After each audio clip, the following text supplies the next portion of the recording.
Perhatian, konten ini mengandung konsep esensi ilahiyah yang membutuhkan aspek pemahaman mendalam, yang kemungkinan hanya dapat diakses dengan keterbukaan hati dan pikiran, untuk mencapai tingkat pencerahan dan kesadaran yang lebih tinggi. Assalamualaikum warahmatullahi wabarakatuh. Salam sejahtera untuk kita semua.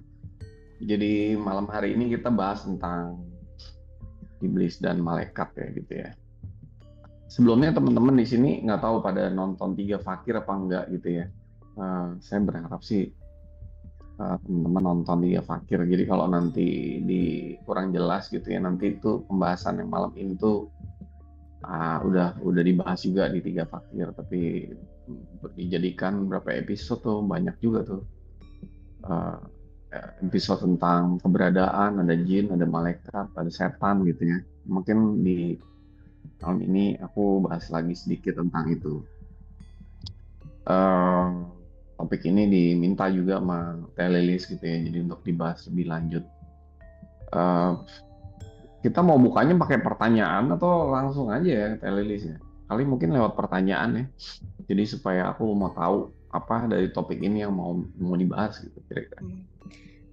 Kalau Lis mungkin gini Mas, kan secara seperti kita ketahui bahwa malaikat itu adalah makhluk yang mulia, begitu sebaliknya dengan iblis, apa namanya, dualitas lagi gitu loh Mas. Nah, sebetulnya fungsi kedua makhluk itu bagi kita itu apa gitu loh Mas? Yang teman-teman yang lain ada pertanyaan nggak tentang topik ini ya? Nah, boleh Ibu Bapak sang ada di unmute, kita ramaikan kajian malam ini. Ada yang mau nanya mungkin sebelum kita bahas gitu? Dari topik ini apa yang mau ditanyakan gitu? Wah, masih menyimak mungkin Mas, harus diawali dari uraian Mas Tony dulu mungkin ya. Saya kepengennya lebih interaktif gitu kalau bisa ada Oh iya yang mau sih. tanya dulu itu siapa ya? Tentang Biasanya topik iblis dan malaikat ini ada yang mau dibahas atau ditanya atau kurang jelas gitu mungkin supaya nanti kita pembicaraannya lebih mengarah ke situ gitu. Ada nggak yang Mas mau Sony nanya? Ya silakan. mau tanya, kebetulan kan saya biasa ikut yoga, tapi ada yang berpendapat, dia bilang kalau kalian tuh melakukan yoga, ketika Anda menarik napas, justru ada makhluk lain yang ikut masuk gitu ke aliran darah. Makanya ada sebagian orang yang, mohon maaf, misalnya Islam, mereka tuh melarang melakukan semacam meditasi atau yoga. Apakah itu benar gitu? Kalau saya sih ya tetap aja melakukan yoga kan gitu. Hmm. Itu aja Hmm. sih. Oke, terima kasih Bu. Makasih. Bu siapa ya? Saya Bu Ada lagi Ika. lain? Bu Ika ya, oke. Bu Ika. Ada lagi yang lain yang mau komen, nanya atau mau apa yang mau dibahas gitu? Selain Bu Ika? Saya boleh tadi Silakan. ya saya baca di beberapa ayat Quran itu ada malaikat hafiz, malaikat hafizin, malaikat lah hafizin begitu. Itu karena memang namanya apa sih namanya, tidak disebut itu nama mereka, tapi tugas-tugas mereka itu memungkinkan, jadi untuk memudahkan gitu. Itulah malaikat yang sehari-hari dengan kita. Bisa dielaborasi lebih jauh nggak ya Mas? Kayak pertanyaan. Terima kasih. Oke. Satu lagi mungkin?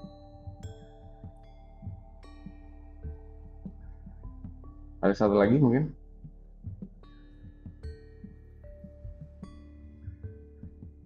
Nggak ada? Oke, kita lanjut ya kalau gitu ya. Kecuali ada satu lagi ya. Tapi kalau nggak ada kita lanjut. Saya cuma mau bahas singkat aja.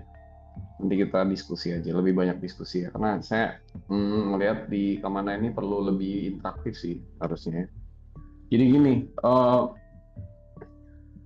kalau kita bicara tentang iblis dan malaikat, pertama saya mau bahas dulu bahwa kalau kadang-kadang kita tuh mix antara iblis dan arwah gitu ya. Arwah itu artinya di keberadaan ini itu kita punya suara saya kedengaran jelas Mbak Teh Lilis ya. Saya cek dulu ya. Halo. Jelas Mas? Jelas, oke. Jelas. Jadi gini, di alam keberadaan ini Iya lama. itu kita Ya, kita di alam keberadaan ini, kita tuh punya alam keberadaan ini tuh Jarnya. kalau kita sebut alam semesta ini gede banget ya. Alam semesta ini gede banget. Lalu alam semesta ini hanya satu dimensi, masih banyak dimensi-dimensi lain yang di atas maupun di bawah gitu ya. Kita tuh kalau ada yang bilang termasuk dimensi ketiga, jadi ada 2 dimensi di bawah dan ada 362 dimensi di atas kita gitu. Yang masing-masing itu hidup di tempat yang sama gitu ya. Jadi ada apa namanya? Ada tempat yang sama. Jadi alamnya itu namanya bersamaan di tempat yang sama. Jadi kalau kita lihat memang ada makhluk-makhluk yang di atas, dimensi atas, ada makhluk-makhluk dimensi bawah. Tapi itu semua makhluk ya. Jadi kalau makhluk-makhluk dimensi bawah yang kita sebut orang Jawa macam-macam sebutannya itu hanya makhluk tapi dimensi bawah. Ada lagi makhluk yang dimensi atas kayak orang sebut dewa-dewa segala macam itu juga makhluk tapi dimensi atas. Jadi ini jangan tertukar bahwa oh ini setan nanti malaikat, dewa itu apa gitu ya, bahwa itu makhluk dimensi atas, ada makhluk dimensi bawah. Makhluk di dimensi kita itu adalah diri kita yang seperti ini, lalu diri kita itu punya badan yang berlapis-lapis gitu ya. Jadi ada namanya badan fisik, ada badan etrik, ada badan energi, ada badan macam-macam nih. Kalau di orang Hindu bilang ada 5 macam badan, ada orang namanya kosa, dan sebagainya itu ya. Jadi kita punya lapisan badan banyak gitu ya. Jadi kalau ada orang meninggal, lalu kemudian belum ambyar banget, masih kadang-kadang terlihat, itu bukan setan, tapi itu adalah arwah atau diri yang lapisan badan energinya atau etriknya masih ada, belum buyar, meskipun badan fisiknya udah buyar. Jadi itu tetap makhluk gitu ya. Jadi itu bukan setan dan bukan malaikat. Nah, itu adalah arwah atau makhluk yang juga sama seperti kita, tapi badan fisiknya udah buyar, lapisan badan yang lain belum buyar gitu ya. Nah, itu adalah makhluk atau arwah. Nah, yang saya mau bahas kali ini adalah iblis dan malaikat. Banyak orang menganggap bahwa iblis itu dan malaikat itu adalah sosok gitu loh, sosok. Jadi dia adalah sosok makhluk. Tadi juga Teh Lilis bilangnya makhluk, setan itu adalah makhluk gitu. Padahal setan itu bukan makhluk. Malaikat itu bukan makhluk, bukan sosok gitu loh. Bukan sosok, tetapi iblis dan malaikat itu adalah kecerdasan. Nah, kecerdasan yang Tuhan berikan kepada diri kita, gitu ya. Tergantung daripada kita ada di mana, gitu ya. Nah, saya berharap teman-teman udah memahami penjelasan yang ada 3 fakir juga kemarin udah kita bahas juga tentang aku 4, aku 3, aku 2, aku 1. Saya ulang sedikit bahwa aku 4 adalah badan fisik, aku 3 adalah separate self atau disebut sebagai jiwa, atau disitulah tempat dari semua keinginan, kemauan, persepsi, imajinasi, memori, dan sebagainya itu adanya di aku 3, yaitu jiwa. Lalu ada aku 2, yaitu diri kita yang sejati, yaitu roh atau true self gitu. Lalu ada juga nanti aku 1, yaitu true source atau Tuhan itu sendiri. Saya nggak mau ngulang lagi aku 4, 3, 2, 1, tapi kalau teman-teman masih bingung, saya ulang deh ya. Nah, intinya tuh kita itu kalau pulang ke Tuhan itu ke tempat yang dekat, yaitu aku 1. Nah, kebanyakan orang adanya masih di aku 4, yaitu pusat kesadaran otak atau pikiran. Lalu dia harusnya naik ke aku 3, yaitu pusat kesadaran dari jiwa itu namanya hati. Lalu harusnya dia naik lagi ke aku 2, yaitu pusat kesadaran hati nurani. Lalu dia naik lagi lebur ke dalam Tuhan, dia punya kecerdasan atau kesadaran Tuhan itu sendiri. Dan bisa mengalaminya ketika hidup. Nah, iblis itu bukan sosok, tapi adalah fasilitas. utusan Tuhan itu iblis. Jadi iblis itu utusan Tuhan, setan itu utusan Tuhan yang diutus ya, kayak di 1983 kalau di Quran itu, yang diutus kepada kita yang masih ada di aku 4 dan aku 3 gitu. Jadi kalau kita ada di aku 4 dan aku 3, maka Allah memberikan fasilitas ke kita untuk diutuslah namanya iblis atau setan. Nah,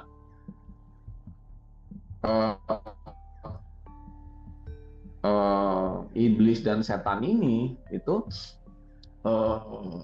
juga utusan Tuhan. Jadi bukan berarti itu berasal dari luar Tuhan, yang diutus Tuhan cuma malaikat doang, enggak. Iblis adalah utusan atau Tuhan yang diutus kepada kita di 1983 ketika kita masih ada di aku 4 dan aku 3. Yaitu misalnya di 22 ayat 52, ketika kita punya keinginan, punya persepsi, punya imajinasi, punya kehendak, punya kemauan sendiri, maka itu pasti dimasuki oleh iblis gitu, atau setan gitu ya. Bahkan kalau di 2252, Nabi pun ketika punya keinginan dia akan dimasuki oleh godaan ayat Al-Quran, misalnya 3665, 208 dan sebagainya, itu adalah iblis dan setan itu adalah musuhmu gitu. Nah, jadi iblis bukanlah sebuah sosok, bukanlah makhluk gitu. Makhluk dalam arti ada sosoknya gitu, yang orang bisa digoda. Itu kesadaran, itu fasilitas gitu. Fasilitas yang mau nggak mau akan kita dapatkan ketika kita masih ada di aku 4 dan aku 3 gitu.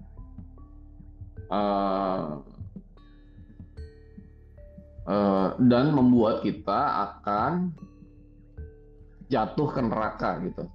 Jadi neraka itu sudah saya ngobrol juga, ngomongin sebelumnya, bahwa neraka itu bukan tempat tapi kondisi gitu ya, frekuensi, energi, vibrasi yang rendah gitu.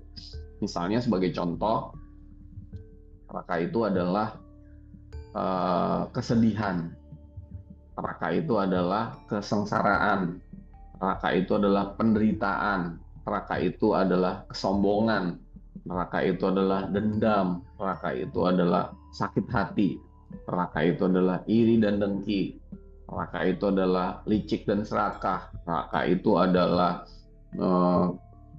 orang yang bersifat kikir atau boros misalnya. Neraka itu adalah orang yang suka berselisih satu sama lain, yang membuat hidup kita itu tidak berada di surga. Dan surga itu bukan tempat, surga itu adalah kondisi. Kondisi di mana kita itu berada dalam perasaan yang tenang, damai, dan bahagia. Tenang, damai, bahagia. Joyful, blissful, happiness, calm, and peace. Itu yang namanya surga gitu. Jadi surga itu bukan tempat, tapi kondisi. Jadi bisa nggak kita ngalamin surga sekarang? Ya bisa, surga itu kita alamin waktu kita hidup, nggak usah nunggu nanti gitu loh. Ini juga udah saya bahas di 3 fakir tentang akhirat, dunia akhirat, bumi dan langit pertama, lalu kemudian dunia dan akhirat, lalu surga dan neraka itu apa gitu. Oh, itu bukan tempat yang mudah-mudahan aku nanti masuk surga ya gitu. Ya surga itu ya sekarang, kamu merasa bahagia nggak, tenang nggak hidupnya, damai nggak gitu. Nah kalau kamu udah merasa itu ya kamu udah di surga gitu. Jadi surga bukan tempat. Nah setan itu adalah fasilitas yang ada di aku 4 dan aku 3 yang membuat kita jatuh dari surga ke neraka. Yaitu di surat 14 ayat 22-23 dibilang bahwa ketika perkara hisab sudah diselesaikan, kamu masuk ke neraka, maka setan mengatakan bahwa aku berlepas diri dari ini semua karena kamu telah mempersekutukan Tuhan denganku gitu misalnya gitu. Nah jadi jatuhlah dia ke neraka. Jadi kalau kita setiap hari merasa di dalam keadaan yang berita, sedih, benci, dendam, itu artinya kita terjebak oleh godaan setan terus kemudian jatuh ke neraka. Dan itu hari-hari kita alami gitu. Makanya di 1971 tuh dibilang nggak ada orang yang nggak pernah masuk neraka tuh, nggak ada. Yang tiap hari juga kadang-kadang perasaannya sedih, kecewa dan sebagainya. Jadi up and down gitu. Kadang-kadang di surga, kadang-kadang di neraka. Dan yang membuat kita jatuh tuh adalah iblis dan setan. Ini fasilitas Allah, fasilitas Tuhan. Jadi siapa yang mengutus iblis dan setan? Ya Allah gitu. Kepada orang-orang yang masih ada di aku 4 dan aku 3. Nah, sebagai contoh misalnya di 17 ayat 53 modus operandinya tuh ya berselisih gitu. Di 590 berselisih dan misalnya sombong. Di ayat yang lain dibilang boros, atau kikir ya, tidak mau menolong orang lain. Itu semua adalah fasilitas yang Allah berikan untuk kita tuh akhirnya jatuh gitu ke neraka gitu kan. Nah, jadi ini sekali lagi bukanlah sebuah sosok setan itu, tapi adalah sebuah fasilitas yang diberikan kepada kita.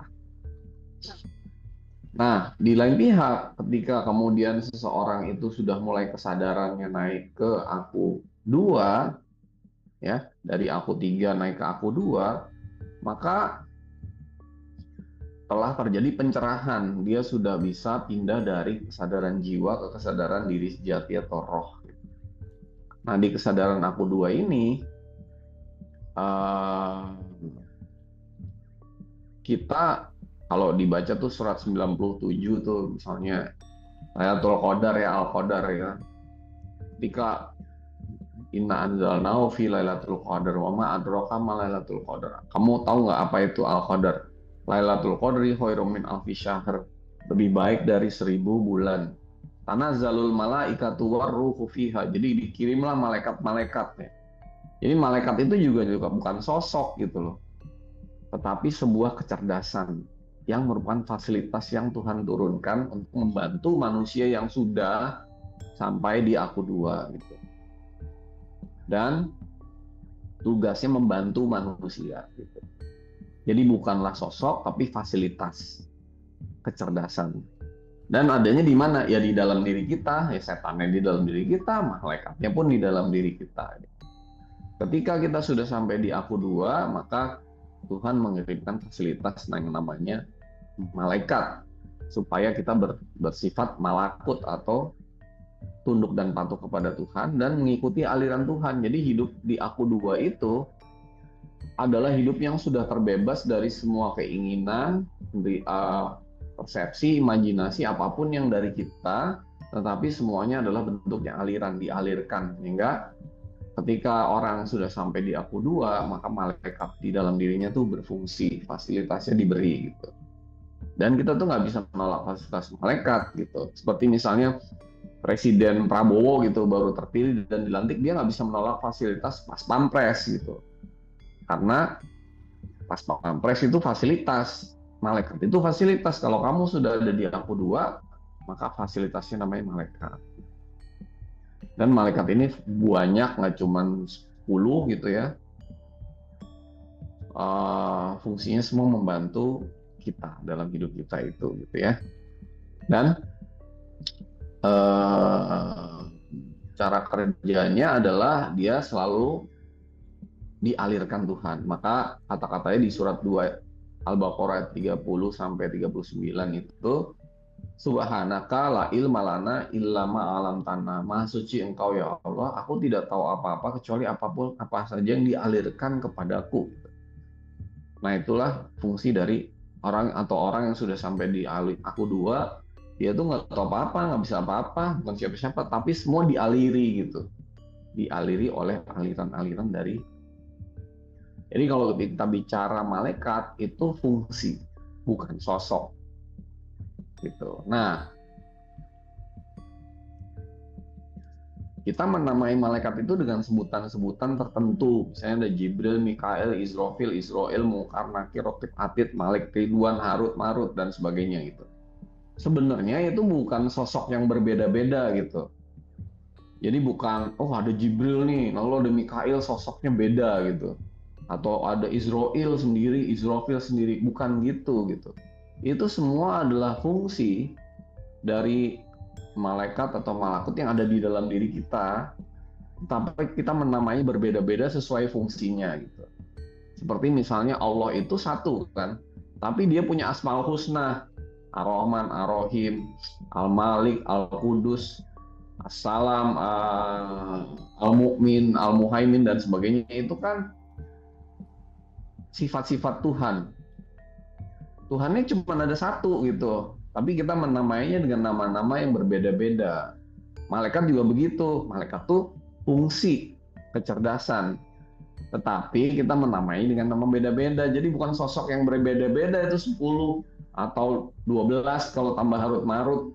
Nanti ada lagi malaikat macam-macam yang kita nggak sebut, yang nggak tahu namanya gitu ya. Misalnya saya sebut aja malaikat yang membuat kita selalu berzikir kepada Allah, ada juga nggak pernah disebut di Quran gitu. Nah itu adalah fungsi. Fungsi ini membantu kita dalam hidup. Misalnya Jibril itu fungsinya menjabarkan atau jabarul, menjabarkan kehendak-kehendak Tuhan yang tidak ada tulisan, tidak ada kata-katanya, tapi diurai, dijabarkan, jabarul, dijabarkan menjadi sesuatu yang terang benderang buat kita, petunjuk-petunjuk Allah tuh terang gitu.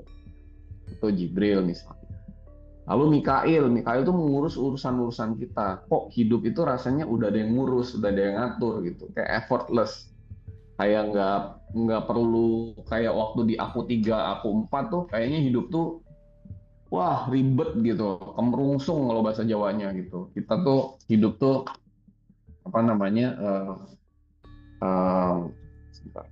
hidup itu kayaknya apa ya ribet lah, apa-apa kita urus. Nah kalau udah sampai di aku 2 tuh udah sampai kesadaran Mikail itu hidup itu diurus sama Tuhan gitu, fasilitasnya begitu. Israel, kita hidup dalam hidup itu kematian kita dibantu. Nanti kalau mati dibantu sama Israel, ini matinya enak gitu ya. Lalu hidup kembali, bangkit lagi juga dibantu sama Israel. Kalau ada misi-misi jiwa yang belum dilakukan di hidup-hidup sebelumnya pernah dijanjikan belum dilakukan, diingetin lagi gitu.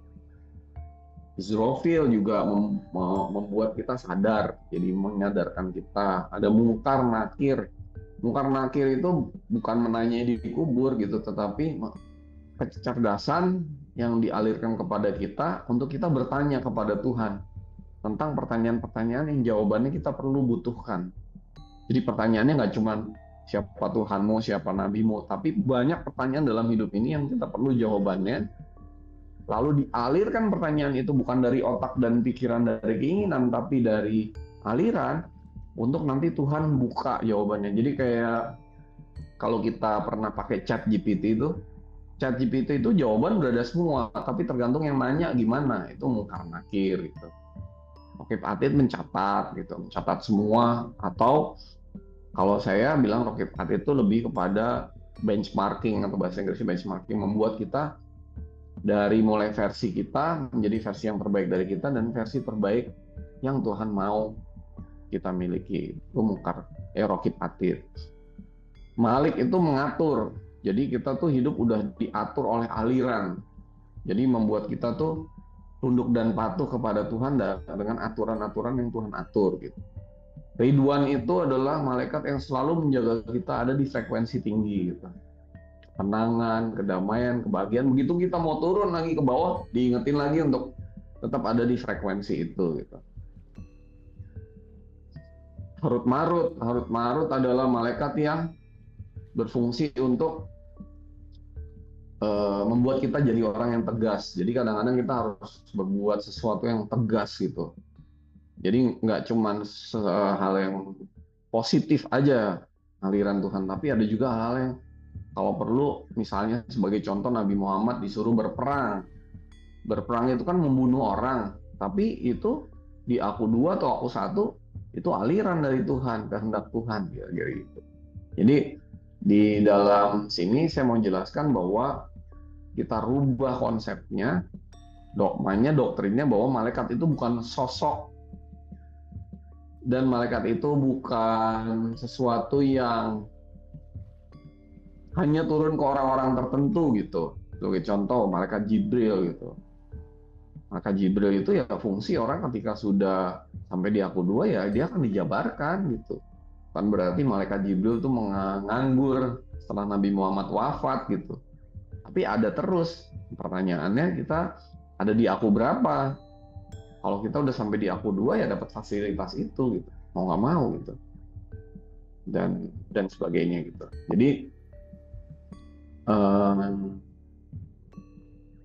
Jadi itu adalah fasilitas. Nah, pertanyaannya, kenapa sih Tuhan harus menciptakan iblis dan setan gitu ya? Sehingga membuat kita jatuh ke neraka dalam bentuk penderitaan. Karena kita ada di aku 4 dan aku 3. Nah, orang itu kalau nggak pernah menderita, nggak ada dorongan dia untuk pulang gitu. Jadi, penderitaan kalau kata Rumi adalah jalan cahaya untuk masuk gitu. Makanya iblis itu dikirim, diutus Tuhan bagi orang untuk menghasut kita, dan kemudian kita jatuh ke neraka dalam bentuk penderitaan itu, supaya kita tuh sadar gitu. Ya. Jadi supaya sadar maka kita ada suatu mekanisme jatuh ke penderitaan. Kalau hidup itu nggak ada setan dan orang itu tidak pernah jatuh ke dalam penderitaan, nggak ada dorongan buat dia untuk pulang dan merasakan indahnya, bahagianya untuk ada di frekuensi tinggi gitu, dan pulang ke aku dua dan lebur akhirnya pulang ke aku satu gitu. Jadi iblis dan setan adalah utusan Tuhan yang harus disyukuri gitu. Cara mensyukurinya adalah kita tahu cara mainnya, bahwa itu fasilitas yang ada di aku 4 dan aku 3, lalu kita sadar, oh kalau kayak gini caranya, maka saya harus cepat-cepat pulang ke aku 2 dan aku 1 gitu. Dan di 38, surat 38 ayat 72 sampai 84 itu dikatakan bahwa, atau di 15 39 sampai 42 tuh, iblis itu atau setan itu tidak mungkin menyentuh hamba-hamba Allah yang udah muklis gitu. Jadi artinya kalau sudah sampai di aku dua, iblis dan setan itu udah nggak bisa bermain lagi, karena kan dia masuknya lewat tadi keinginan, kepentingan, kemauan, persepsi, imajinasi, memori dan sebagainya ada di aku 3. Ketika kita udah pindah ke aku 2, melebur semua, melepaskan semua keinginan, kemauan, kepentingan, memori, persepsi, apapun itu, energi-energi dilepas semua, dia udah nggak bisa bermain lagi, kira-kira gitu. Nah, di situ fasilitasnya adalah malaikat. Dan ketika orang sudah sampai di aku 2, maka malaikatnya hidup di dalamnya, hidupnya aliran, dia akan dipilih Tuhan sebagai utusan gitu. Makanya di surat 22 ayat 75 dikatakan bahwa Allah memilih utusannya dari malaikat dan manusia. Itu artinya bahwa manusia yang sudah mendapat fasilitas malaikat gitu di dalam dirinya, karena dia udah pulang atau balik ke aku 2. Malaikat ini akan bantu kita untuk melebur dan melebur, akhirnya kita pulang dan kembali ke Tuhan di aku 1. Dan ini nggak bisa dari aku 2 ke aku 1 tuh nggak bisa terjadi kecuali Tuhan yang bantu. Nah, Tuhan kirim malaikat-malaikat ini, kira-kira gitu. Mungkin itu pembukaannya, Teolidis, daripada saya ngomong sendiri nggak seru ya. Jadi mungkin saya membuka tanya jawab dan dialog ke teman-teman. Oke, baik, terima kasih Mas Sony. Tapi ini juga sudah menjawab pertanyaan dari Bu Ria mengenai tadi malaikat, nama-nama tuh fungsinya untuk apa gitu loh. Yang kita ketahui kan tadi baru 12, tapi ternyata kan banyak banget nih Mas, Ya. banyak sekali itu. Nah, itu mah hanya penamaan aja ya Mas ya. Penamaan barangnya itu juga, Berarti itu juga. Oh, oke oke oke oke bukan oke. sosok yang berbeda-beda gitu. Oke. Dan itu kecerdasan di dalam diri kita, gitu. Bukan sesuatu yang di luar kayak sosok. Ketika Nabi Muhammad didatengin Jibril tuh bukan berarti ada sosok Jibril datang. Ya ada orang yang sudah sampai ke kecerdasan di aku satu dan aku dua mendatangi dia, wujudnya manusia. Gitu. Oh iya, betul. Tapi Mas Ketika berkaitan dengan ini apa namanya tuh Mas, di Quran sendiri kan iblis deal-dealan sama Tuhan bahwa dia akan menyesatkan manusia gitu. Itu kayak tadi gimana Mas? ya itu kan bahasa metaforik. Oh, oke. Kan nggak iblis lagi ngobrol sama Tuhan gitu. Ada waktu Allah hendak menciptakan Adam, lalu dia ngobrol sama malaikat, lalu ada iblis, ada malaikat Hawa lagi ngobrol di mana di surga gitu. Di surga kok ada iblis gitu kan, agak aneh juga. Itu semua metaforik, itu bukan empat Oke. orang lagi ngobrol, sosok lagi ngobrol gitu. Ya Allahnya ya di situ, malaikatnya itu adalah kecerdasan gitu. Iblisnya adalah apa namanya, kecerdasan juga gitu. Nah itu metaforik gitu, metaforik itu nggak letterlek kayak begitu gitu kejadiannya. Semua tuh ada di dalam diri. Jadi bukan sosok gitu, kayak Allah lagi kayak duduk di singgasana ngobrol-ngobrol malaikat. Jadi semuanya jadi sosok kan. Iya, Kita tuh iya. punya kelemahan ya. Semua tuh jadi sosok, termasuk Tuhan itu jadi sosok loh. Betul. Makanya saya bilang ketika saya menyebut Tuhan itu Allah atau apapun nama, dinamai jadi sosok. Mau nggak mau itu. Makanya udahlah, kalau di kesadaran ini kita sebut aku satu gitu. Aku satu tuh nggak pernah sosok. Aku satu, karena sosoknya nggak ada gitu. Oke, oke. Baik, Pak. Ini tadi ada beberapa pertanyaan yang di awal belum dijawab, Mas, dari Bu Ika, yang menyatakan bahwa dalam yoga itu kan kita ada aliran nafas. Itu yang katanya menurut orang-orang Islam yang masuk justru banyak makhluk-makhluk yang tidak diinginkan. Itu gimana, Mas? Tanggapan Mas Soni? Ya, itu bukan iblis dan setan. Itu makhluk yang ada di dimensi kita dalam bentuk arwah yang saya tadi bilang ada 5 lapis tubuh ya, Iya. ada badan fisik, eterik, ada energi, ada apalagi itu ada 2 lagi gitu, badan termasuk 3 lah misalnya, eterik, energi dan fisik gitu. Nah ada badan-badan yang kayak tadi yang masih dalam bentuk arwah gitu ya, yang belum buyar gitu, itu memang ada. Dan ketika kita ketemu yang seperti itu, sebenarnya itu makhluk yang sedang membutuhkan pertolongan kita untuk kita bantu doakan gitu.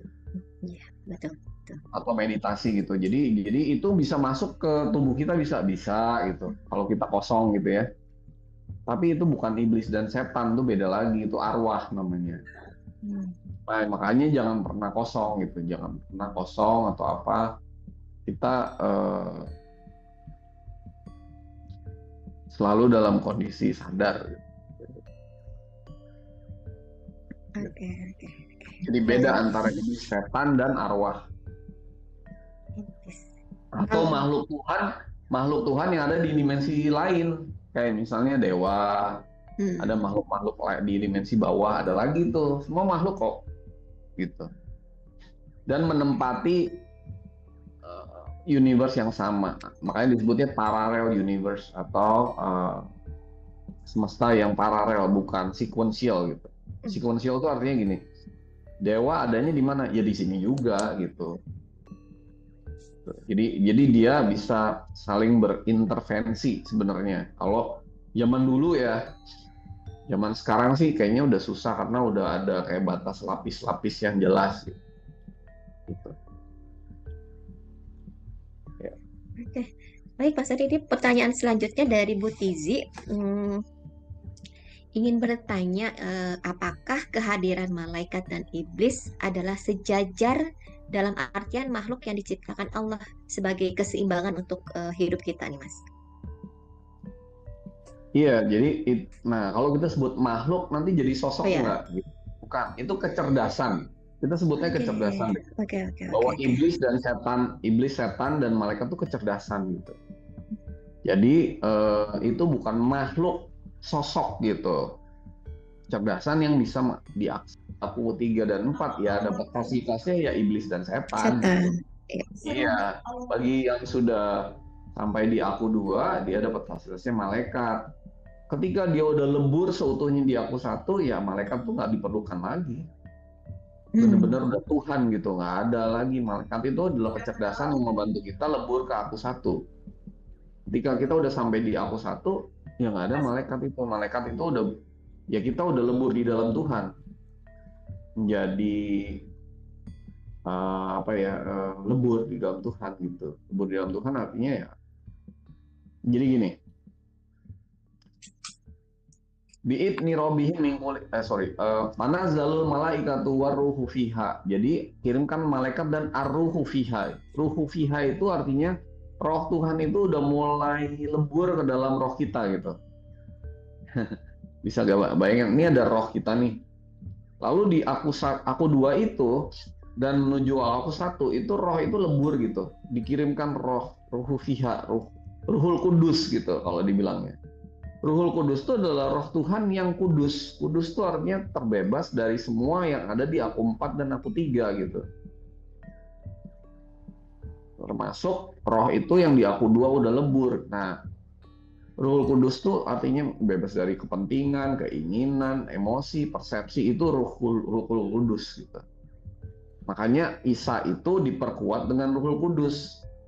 Makanya teman-teman nonton 3 Fakir deh. Di situ saya bahas tentang nabi-nabi dan Nabi Isa. Isa itu adalah manusia yang sudah lebur dari aku 2 ke aku 1 gitu. Itu dalam Quran namanya Isa gitu. Makanya disebut Isa itu memberitahu tentang kiamah. Kiamah itu artinya peleburan yang tertinggi itu adalah ketika kita lebur dari aku 2 ke aku 1. Ketika orang sudah lebur dari aku 2 ke aku 1, dikirim Ruhul Kudus gitu. Nah, Ruhul Kudus yang dikirim itu dibantu oleh perantara malaikat gitu, awal-awalnya gitu kira-kira. Sampai akhirnya si Ruhul Kudus itu lebur dengan roh kita gitu. Berarti malaikat tuh udah nggak perlu lagi, semua langsung dari Tuhan gitu. Itu. Tapi udah di aku 2 lebur dikirim malaikat aja udah bagus banget. Sadarannya udah bagus gitu. Apalagi ntar kalau lebur ke aku 1 selesai, mission accomplished gitu. Lalu kita bisa menjalani hidup dengan kecerdasan, kesadaran di aku 1, yaitu sumber dari kecerdasan itu sendirilah yang bisa mengejawantah dalam hidup kita, kira-kira gitu. Oke. Nah, Baik, sementara kita hidup di masyarakat yang masih menganggap bahwa semua itu sosok gitu, ya kan? Dengan ini maka jelas, oh setan itu gini. Dan untung ada setan, benar nggak? Atau iblis. Kalau nggak, gini deh. Kalau hidup kita nggak pernah menderita, nggak pernah sengsara, nggak pernah kekurangan, nggak pernah melarat, nggak pernah kepentok-pentok, nggak pernah kita mau pulang ke Tuhan gitu. Nah, yang bikin itu adalah setan gitu. Tuhan ngutus setan untuk itu supaya kita jatuh blok, langsung begitu jatuh kita, wah iya, sadar ya, nah, harusnya gitu.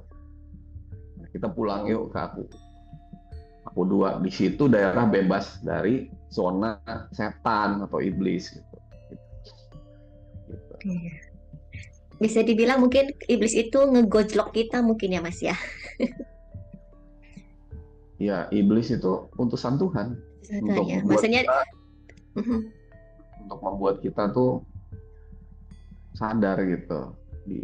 ya, sebagai tempat belajar gitu ya. Iya, belajar itu kan banyak sarananya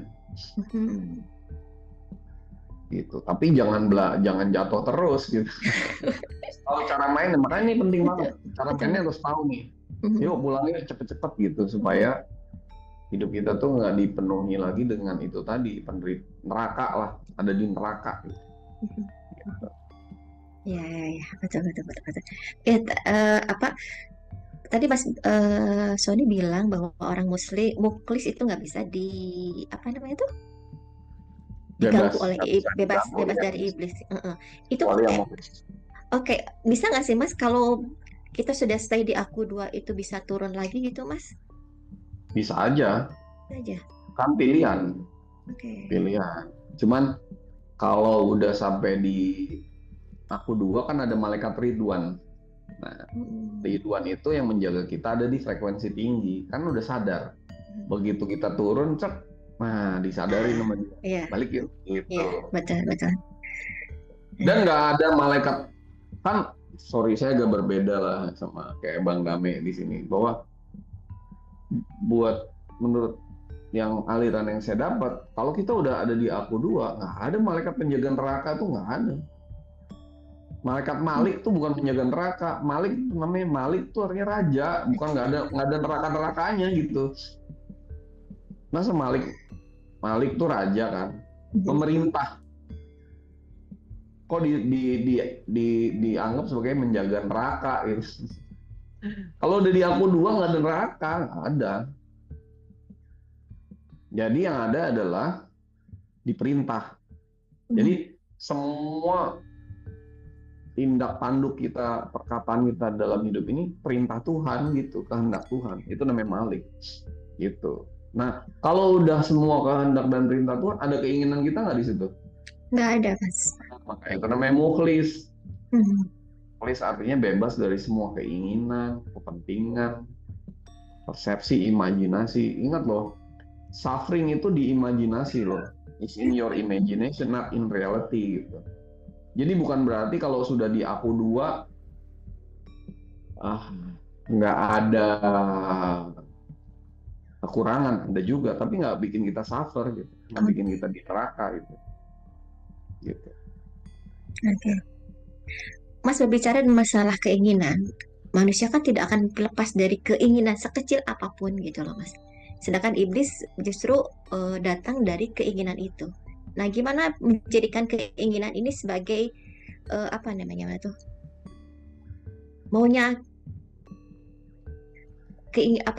naik ke aku dua gitu loh Mas. Keinginan tuh adanya di aku tiga. Jadi kalau dibilang manusia nggak bebas dari keinginan, bisa. Bisa. Ya, bisa. Begitu kita punya keinginan, kita lepas aja keinginan kita. Biarlah. Gitu. Jadi bebas. Jadi keinginan diganti kehendak Tuhan gitu. Nah di situ kita akan makin akrab, mengakrabi dan makin familiar dengan ini kehendak Tuhan apa keinginan gue ya gitu. Ini kayak kehendak Tuhan deh. Kehendak Tuhan lah saya lakuin ini. Apa ini keinginan gue gitu.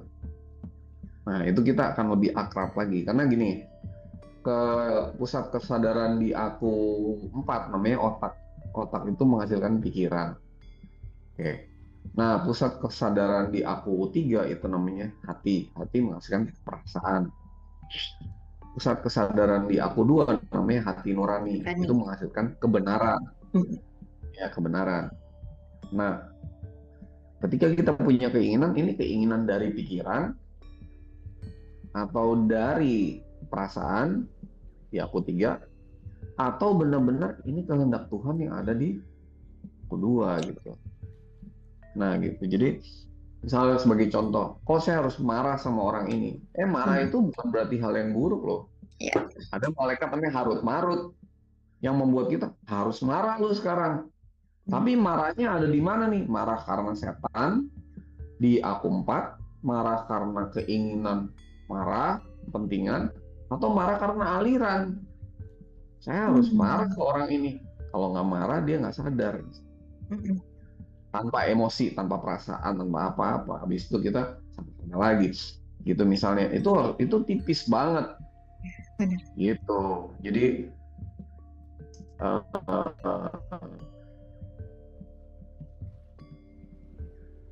tipis deh itu. Antara kita harus kenalin harus dialamin sendiri sih. Gitu. Dan nggak bisa bilang, Mas kalau gini nih, ini keinginan apa? Kehendak Allah ya. Masa lu suruh gue yang jawab gitu. Harus dijalani sendiri proses ini Betul, betul. sampai kita bilang, oh iya ya, ini bener nih. Kok ada hal-hal yang tadinya gue nggak tahu, sekarang gue tahu ya. Ada Jabarul nih, ada Mikail yang, kok hidup gue jadi mudah gitu. Wah, ada Mikail yang bantuin saya gitu misalnya. Oke. Kok ada saya kok diingetin harus lakuin ini dalam hidup. Ada Israel gitu, misalnya. Kok aku mesti nanya gini ke Tuhan, Tuhan, misalnya lagi meditasi, Tuhan, ini sebenarnya nih gimana sih ini gitu kan? Misalnya nih tentang malaikat dan iblis ini nih misalnya. Saya kan nggak tahu dari mana-mana ini gitu, misalnya gitu. Kalau saya baca di literatur manapun, semua tuh pasti sosok jatuhnya gitu. Lalu saya bertanya kan, Tuhan, ini gimana sih sebenarnya ya Allah nih gitu kan? Kan Allah udah siapin jawabannya, tergantung pertanyaan saya kayak ChatGPT aja. ChatGPT itu jawaban udah ada gitu. Nanya nggak kamu ke Tuhan gitu?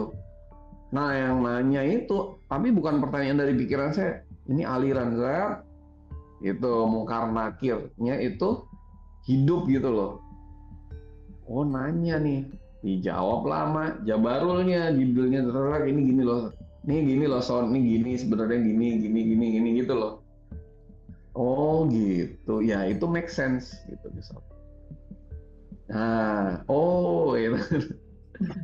Ya, itu harus, oh iya, benar juga gitu. Nah, itu ada hanya ketika kita sampai ke sana gitu. Dan tiap orang beda-beda gitu, kira-kira gitu. Oke, baik Mas. Ini ada lagi pertanyaan dari Teh Nancy. Eh, Mas ini kan kadang mengikatkan kita untuk kosong gitu. Nah, apa bedanya kosong yang dimasukin oleh arwah atau dengan mengosongkan diri itu apa, Mas? Kosong, saya nggak pernah bilang harus kosong sih.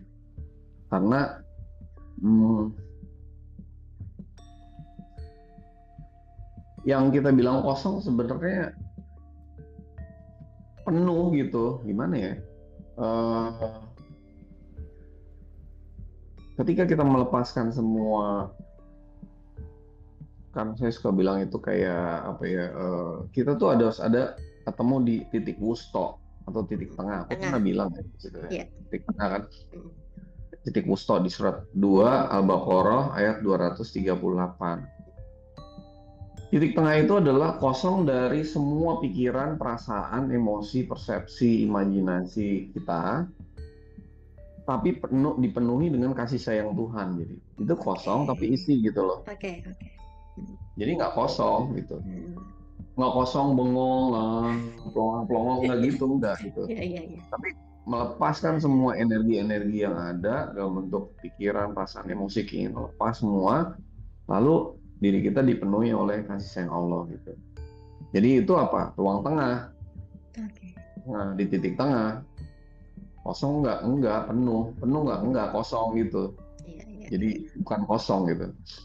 Nah, meditasi itu harusnya begitu, penuh dengan aliran Tuhan gitu. Tapi kosong dengan pikiran kita gitu.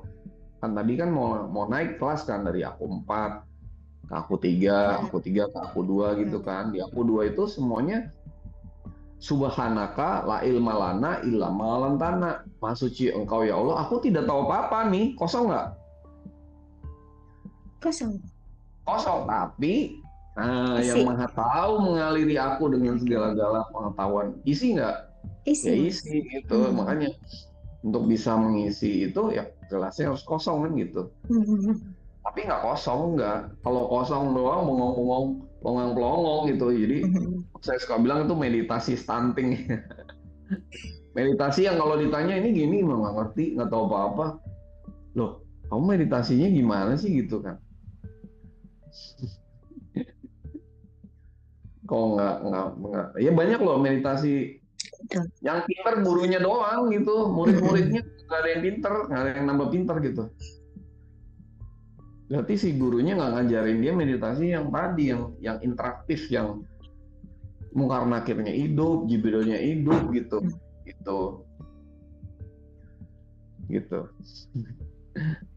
Oke, baik. Ini juga ada pertanyaan dari Mbak Prahesti. Assalamualaikum Mas Sony. Ya. Eh, Katanya semoga sehat selalu, bahagia dan spektakuler katanya. Mas mau sharing sedikit nih, menurut aliran dari Direct Path yang saya alami, kalau kita diberikan kelancaran dalam urusan-urusan di kehidupan ini, menurut saya ada kecerdasan Mikail yang bekerja di situ. Ya, Dan betul. pada saat itu kita sedang dituntut untuk mengalami al-insyirah, katanya gitu Mas. Mengalami apa? Al-insyirah. Al-insyirah. Oh ya. Ya, istilah tuh nggak terlalu penting lah. Yang penting tuh kita tuh hidup itu gini, sudah menjadi kehendak Tuhan lah. Hidup kita tuh dialiri Tuhan untuk mengurus gini, mengalami kemudahan-kemudahan dalam segala urusan siapa dulu nih gitu. Oh iya, Hidup itu adalah mengalami pengalaman-pengalaman Tuhan anak gitu, Tuhan. bukan pengalaman kita. Jadi hidup itu udah enggak, oh gue mau gini, gue mau gitu, enggak. Tuhan maunya apa nih gitu. Karena kemarin udah saya bahas aku 4321 itu kan, bahwa aku satu itu memercik menjadi aku dua karena Allah hendak mengalami pengalaman-pengalamannya, kehendak-kehendaknya, urusan-urusannya. Jadi hidup kita itu dimudahkan karena menjalankan urusan-urusannya gitu. Nah, bukan urusan-urusan yang kita mau urus gitu, bukan gitu. Tapi urusan-urusan Tuhan gitu, apa? Nah, itu Tuhan akan ngalirin misalnya. Mbak Hesti, hidup kamu harus ngerjain gini, gini, gini, gini, gini. Nah, itu dibantu tuh. Tapi bukan hidup yang akan ada di aku 4, aku 3, aku harus gini, aku harus ini. Pakai otak lagi, pikiran urusan sendiri gitu kan. Nah, itu jadi urusan akan dimudahkan karena kita menjalankan urusan Tuhan. Sebagai contoh, urusan Tuhan apa sih? Membuka hati, mengarahkan hubungan dengan Tuhan tuh urusan Tuhan. Harus kita berbagi kepada sesama, setiap hari sedekah tuh urusan Tuhan nggak? Membantu orang lain, urusan Tuhan tuh. Nggak mementingkan diri sendiri gitu.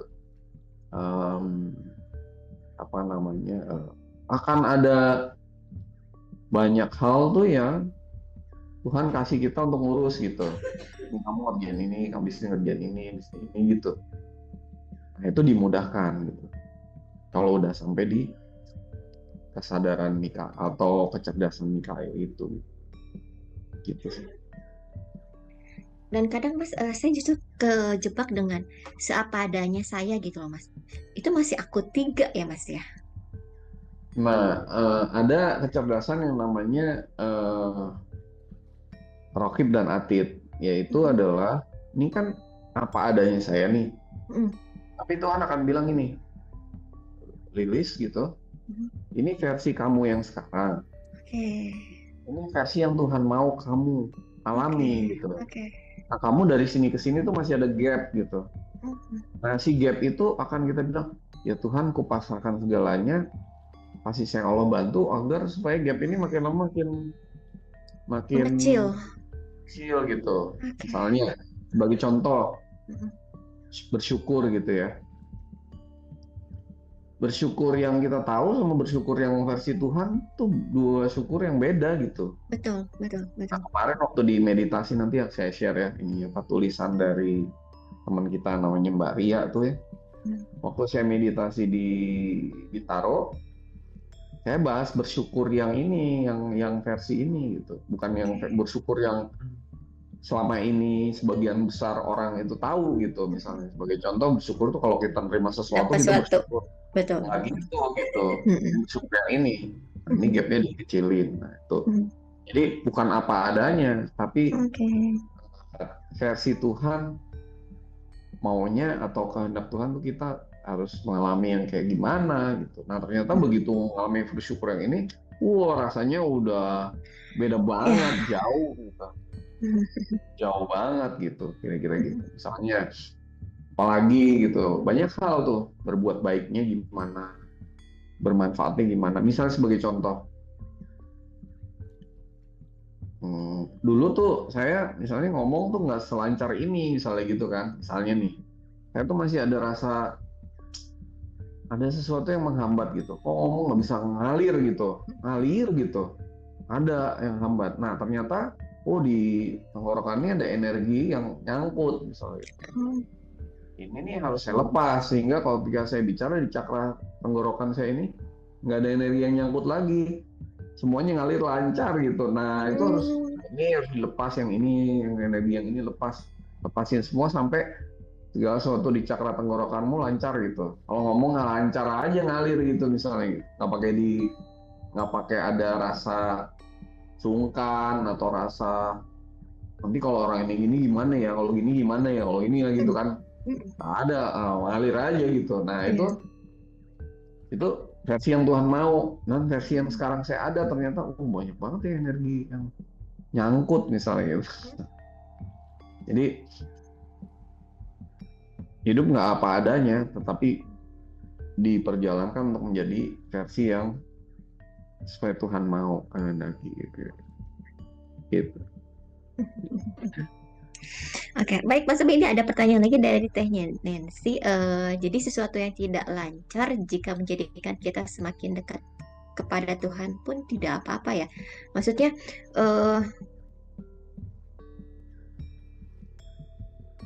tidak semakin dekat. Maksudnya gimana ya? Sesuatu yang segala sesuatu tuh nggak gini. Kan keinginan kita adalah semua harus terjadi. Betul. Ya kan? Pernah ada ini nggak ya cerita tentang apa namanya di Cina itu ada gimana ya ceritainnya? Jadi ada seorang pemuda gitu ya, yang akhirnya dia naik kuda dan kudanya kecelakaan, kudanya kayak gini terus dia jatuh, tangannya patah gitu, terus dia sedih gitu kan, tangan dan kakinya patah, dia menyalahkan kudanya gitu. Ternyata beberapa bulan kemudian terjadi perang di sana dan ada wajib militer, semua anak-anak muda harus ikut berperang gitu. Lalu ada pesuruh istana datang ke kampung itu, dipilih semua anak pemuda, diambil semua yang sehat gitu. Ada dia yang lagi patah kaki gitu kan, dia nggak kepilih gitu. Nah temennya yang berangkat ke medan perang mati semua misalnya. Nah dia ini karena kudanya itu yang tadinya kesel banget dia sama kudanya gitu, jatuh, dia kakinya patah, jadi sadar gitu, kakinya udah sembuh. Ternyata karena kuda inilah dia mengalami keberuntungan. Nah, ketika dia waktu kakinya patah kan dia ngerasa bahwa kok Tuhan jahat sama saya, ini kok nggak berhasil dan sebagainya. Padahal itu diselamatkan misalnya kayak gitu-gitu. Nah itu tuh kita harus tahu gitu bahwa nggak semua usaha kita tuh harus berhasil.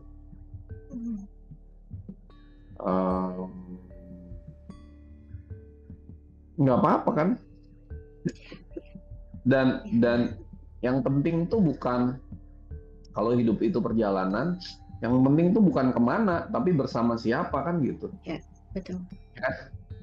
Udah nggak pernah ngalamin jalan-jalan ke tempat yang enak banget tapi bersama orang yang kita kesel ya aja gitu. Tapi jalan-jalan ke misalnya Telis kalau deket Bandung mana yang deket kayaknya cuma deket Lembang tapi sama orang yang di sayang. Gitu. Kan beda kan. Nah gitu, jadi perjalanan itu bukan kemananya tapi sama siapanya. Bersama siapanya.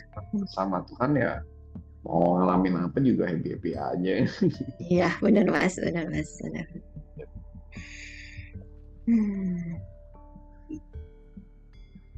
Nah justru kalau kita mau hidup kita itu lancar, hidup kita mau semua, ya itu berarti yang masih ada di aku 3 dan 4 gitu, yaitu kemauan, keinginan kan. Dan itu ingat loh, kemauan dan keinginan itu adalah pintu penderitaan gitu. Suffering is in your imagination, not in reality gitu. Bagi orang-orang yang udah di aku 2 mah, realitas apapun itu diterima gitu. Oke, I see.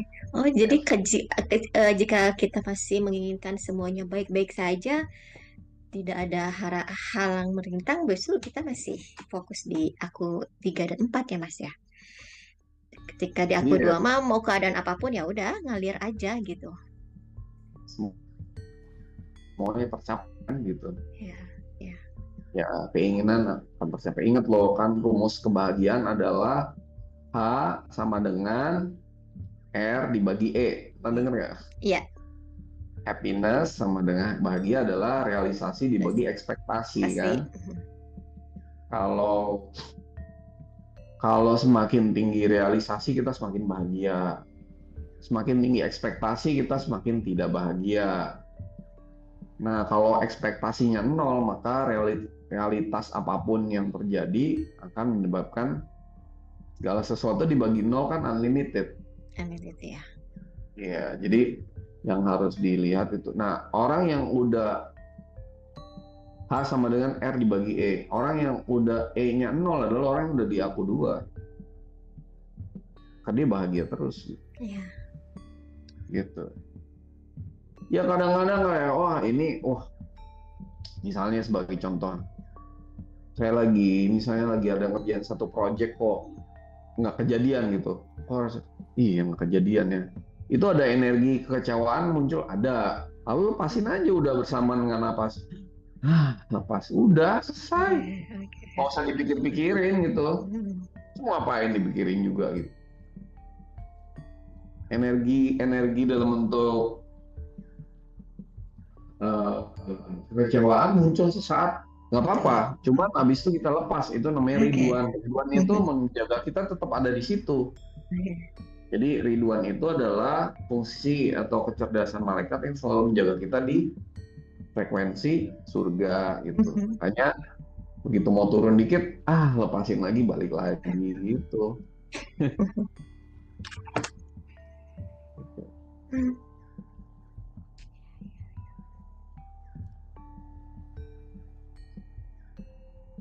Kayaknya nggak ada pertanyaan lagi ya. Lagi merenung.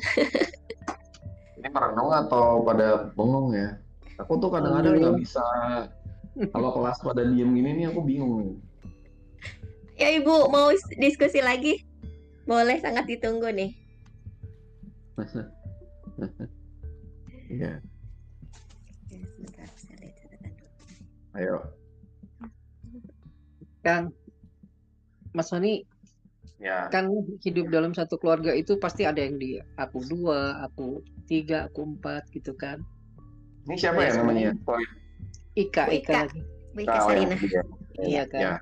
Ya kan bisa aja kan dalam satu keluarga, mungkin kalau keluarga kecil nggak terlalu bermasalah, tapi kalau keluarga banyak itu kan pasti macam-macam ya. Ada yang aku 2, ada yang sudah mencapai posisi aku 2, tapi mungkin masih banyak nanti yang di aku 3, aku 4 itu kan berarti apakah memang ujiannya untuk yang aku 2 atau gimana menghadapi keluarga-keluarganya itu. Makanya kalau udah sampai di aku 2 tuh jadi utusan Tuhan. Iya. Kan, coba dibuka tuh di 2275. Allah memilih utusannya dari malaikat dan manusia. Manusia yang sudah dialirin kesadaran malakut gitu. Ya kalau jadi utusan, milih-milih nggak dia? Kan gini deh, udah ditugasin Tuhan untuk diutus di satu tempat gitu, kayak tentara gitu.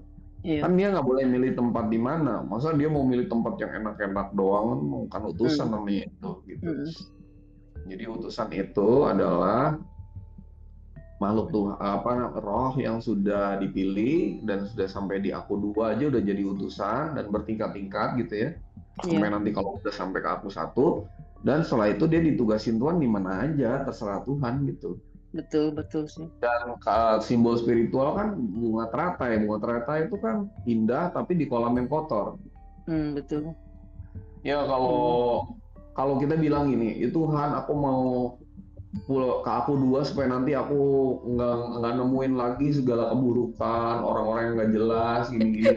Itu namanya keinginan juga ya nggak? Benar. Oh iya.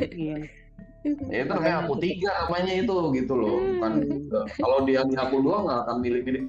Tuhan aku mau ya pulang kembali kepadamu supaya tidak dilahirkan kembali dan nggak menemui segala segala apa nih penderitaan atau apa ini yang di sekitarku ini. Mm.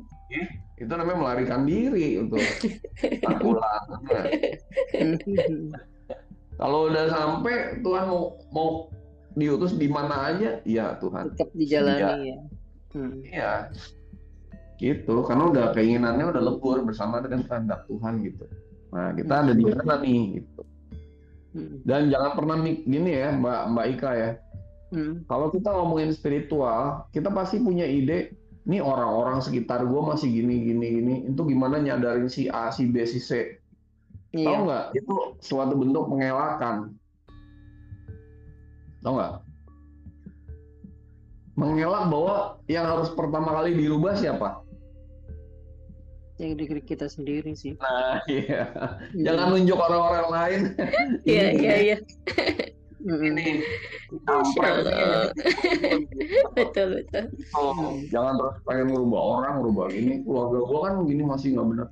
Jangan ngomong keluarga, lu aja dulu gitu. Ubah diri lu sendiri, nanti baru kamu akan rasain segala sesuatu di luar kamu berubah. Ya alhamdulillah, betul. Nah, selalu kalau kita diajarin ide spiritual misalnya, hai orang-orang kafir, itu bukan gue tuh, si ini, si itu, sini gitu. Selalu gitu, karena diri kita yang itu tuh mengelak untuk berubah gitu. Harusnya kita duluan, oh iya, saya harus berubah gitu. Jangan pernah mau merubah orang. Gitu. Tapi harus takwa dulunya lah. Iya Mas Sony, makasih. Ya Mbak, maaf ya kalau ngomong belakang. Enggak apa-apa, memang ya harus seperti itu. Ini juga kaitannya dengan konsep bersyukur kali ya Mas, karena kan sama ini yang kita ketahui bersyukur itu menerima apa yang kita dapatkan, tapi justru yang saya pahami bersyukur itu adalah menerima realita yang terjadi sama kita dan realita yang ada di sekitar kita gitu. Bukan itu. Bukan itu. Ini mau bersyukur yang mana dulu nih? Bersyukur yang versi Tuhan apa bersyukur yang versi itu gitu? Yang versi Tuhan gimana Mas? Versi Tuhan, nah nanti aku kasih tulisannya Ria aja tuh, nanti dia kemarin aku sharing ke Telescope, kasih ke teman-teman tuh ya. Oke. Bersyukur yang versi Tuhan itu gini, emang Tuhan jadiin Telilis tuh, Tuhan memercik jadi rohnya Telilis. Oke. Lalu Telilis dikasih jiwa, pikiran, perasaan, emosi, persepsi, imajinasi, memori, segala macam tuh di aku 3. Lalu Telilis dikasih badan fisik. Nah pertanyaannya,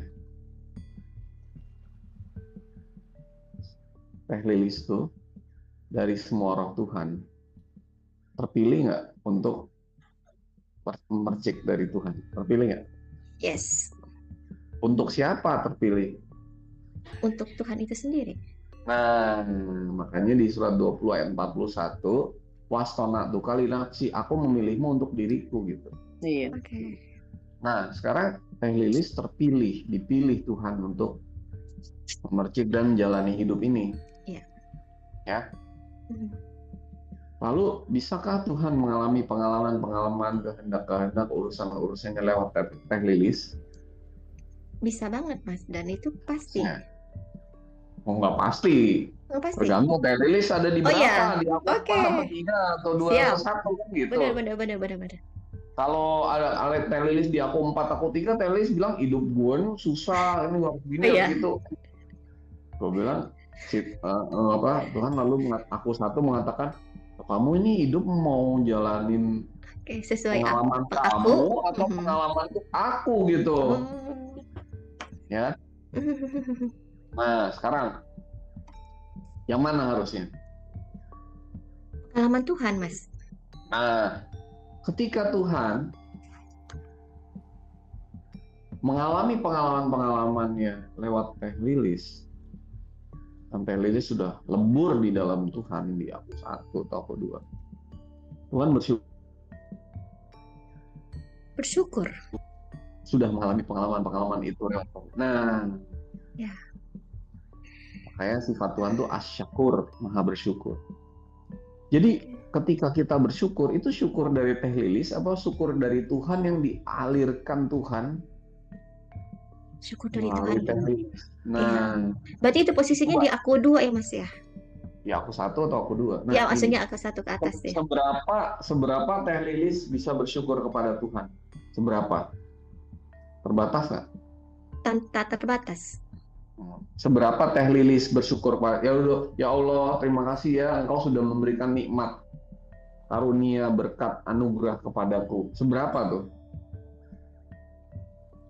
Bandingkan Aku dengan seberapa Tuhan bisa mengalirkan rasa syukurnya Tuhan kepada Teh Lilis karena sudah mengalami pengalaman-pengalamannya lewat hidupnya Teh Lilis. Itu jauh lebih besar, Mas. Ya pasti. Tapi kan sekarang Teh Lilis masih di otak nih nerimanya. Iya, Dirasa. benar. Nah, harus dirasa. Baru kerasa banget, wah ini, dan ini bersyukur kayak gini nih. Gitu.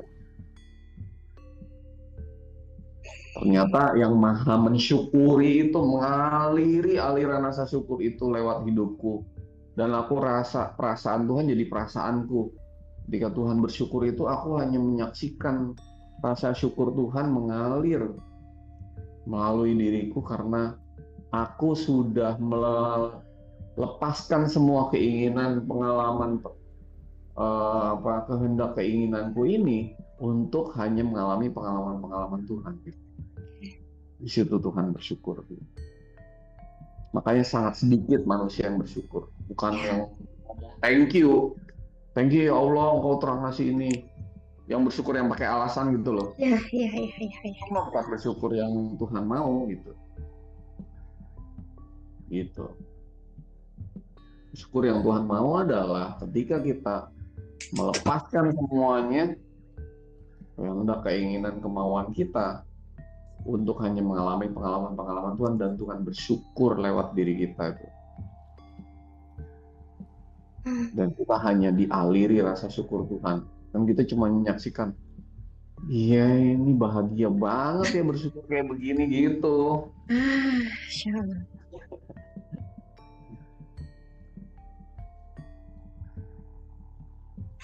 Oke, Teh Lilis kalau nggak dipilih Tuhan, rohnya memercik, bisa nggak ngalamin semua ini? Bisa, Mas. Kalau Teh Lilis, rohnya nggak dipilih Tuhan memercik, Teh Lilis bisa ngalamin semua. Kalau nggak dipilih nggak akan ngerasain. Teh Lilis bisa melihat wajah Tuhan nggak? Bisa. Gimana kalau Teh Lilis nggak dipilih, nggak dikasih penglihatan? Ya. Kan nggak bisa melihat wajah Tuhan. Nah, kita tuh kemana-mana ngeliat wajah Tuhan loh. Ya. Tapi kita terlalu mementingkan diri kita sendiri, nggak mementingkan pengalaman perasaan Tuhan gitu. Jadi hidup itu nggak pernah bersyukur gitu. Kalau nggak dikasih, kalau dikasih bersyukur. Kalau nggak dikasih, kok gini Tuhan? Semua tuh tentang kita gitu. Bukan tentang, itu tadi. Dan ini pun omongan saya ini belum dirasa nih. Harusnya sampai dirasa. Makanya meditasi kemarin di Bintaro itu sampai rasa banget gitu. Wah iya benar. Beda banget bersyukur yang ini sama yang itu gitu. Kira-kira gitu. Ayo, benar nggak? Ya, Mas. Mungkin di awalnya kata-kata gini, ada temen yang bilang gini, setelah saya mengikuti meditasi yang di Bintaro itu terus gini, saya jadi paham arti asyakur, Tuhan maha bersyukur. Dulu aku nggak paham katanya, gimana cara Tuhan bersyukur, kenapa Tuhan harus bersyukur gitu. Yang bersyukur kan makhluk kepada Tuhan. Gimana cara Tuhan bersyukur kepada makhluk? Nah, padahal itu kuncinya di situ. gitu.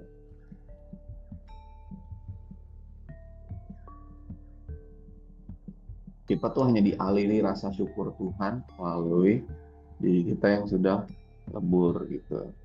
Di situ, oh iya ya, kita bisa ngelihat daun-daun, melihat, saya waktu di Australia kemarin ngeliat koala, lihat wombat, lihat kanguru, ya Allah ini lucu-lucu amat ini hewan kayak begini misalnya gitu. Bersyukur banget ya, melalui hidupku ini Tuhan mengalami pengalaman melihat makhluk yang lucu-lucu gitu.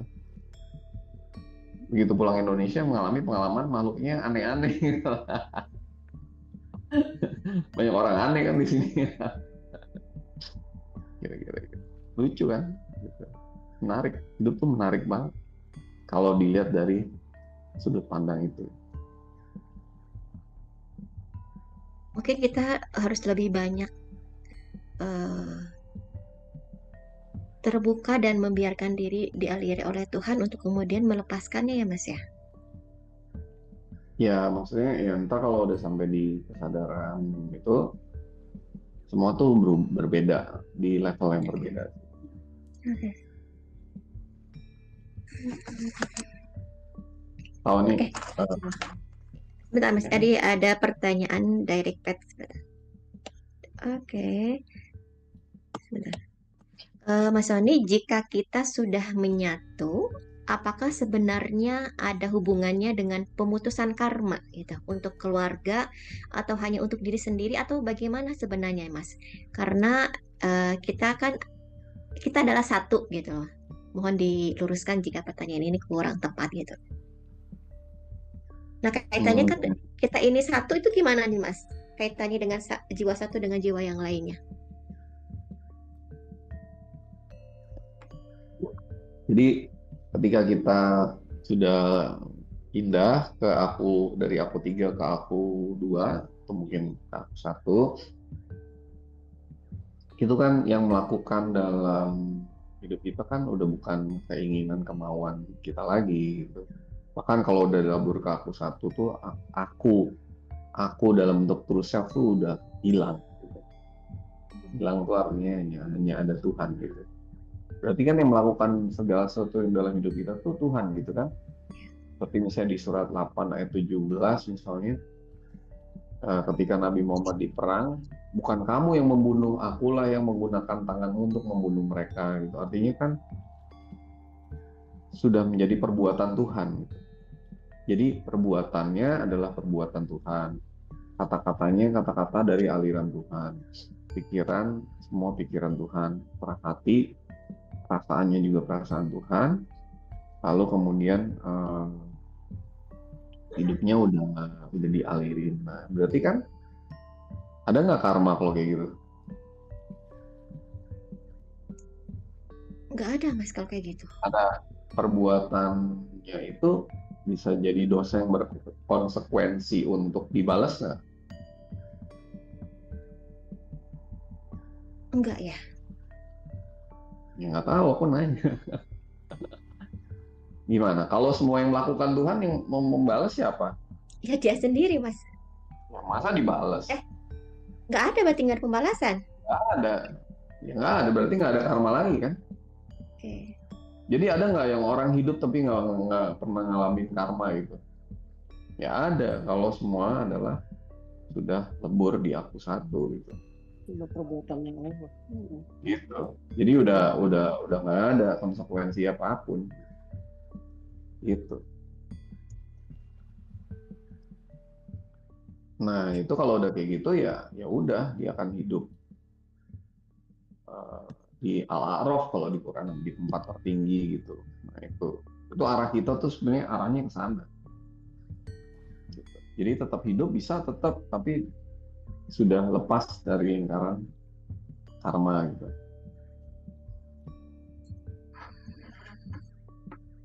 Nah bisakah kita menolong yang lain? Ya nggak bisa. Kalau misalnya orang itu, kita bisa membantu sesama untuk menyadarkan, tapi urusan kesadaran tuh kan nggak bisa diwakilkan. Iya. nggak bisa diwakilkan. Orang tuh harus menjalani perjalanan spiritualnya masing-masing. Nggak bisa karena